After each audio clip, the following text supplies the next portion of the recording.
Day in our nation's history today as we take this live look at a ceremony being held at the 9/11 Memorial in New York City. It has been 23 years since the September 11th attacks, and those attacks are still taking a toll on the physical and mental health of survivors and first responders. So this morning, Bradley Blackburn shows us how people are getting treatment through a program that promises care for life.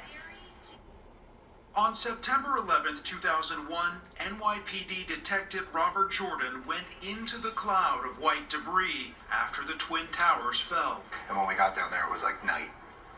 Everything was dark and gloomy, and it was all from the dust and debris. He served at Ground Zero after the attacks and was even part of President Bush's security detail during his historic speech in the pit. In 2017, after Jordan had retired, the father of two was diagnosed with stage 4 throat cancer. It hits you all like a ton of bricks. Your family, your medical well-being, everything. And I didn't know what to do. He found out about the World Trade Center health program at Northwell Health. And after chemotherapy, surgery, and more than 40 radiation treatments, he's now in remission. Care is authorized through the program until 2090. Dr. Jacqueline Moline says many survivors and first responders are just now seeing longer-term health effects from their exposure to toxic dust and debris. There were so many different cancer-causing substances in the dust and the plume. And, the fires burned for 3 months.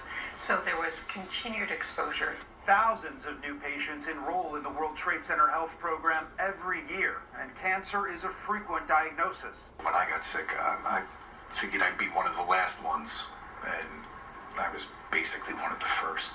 It's why Jordan is determined to tell anyone who was exposed about the care that's available. Just something everybody needs to know that was down there and sacrificed. Still helping people in a different way 23 years later. Bradley Blackburn, CBS News, New York. And memorials and other events are being planned around the country to honor the lives lost in the attacks. Across the country, in Sacramento, California, a group of volunteers set up 3,000 flags as a tribute to the almost 3,000 victims who died.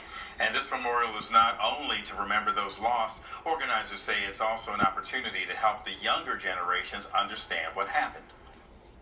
The only thing I remembered from the day of the event was watching the news in school and praying with the rest of my class. It's just heartwarming to see how the community comes together in all this. We're really just trying to keep everyone aware of it and never forget, and really educating the smaller children that weren't around during this event when it happened.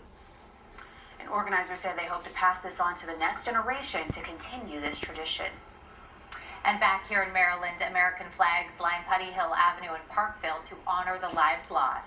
These flags are placed by organizers and volunteers from the Path and Honor Project, and tonight is the 14th annual Candlelight Vigil in the Putty Hill Shopping Center.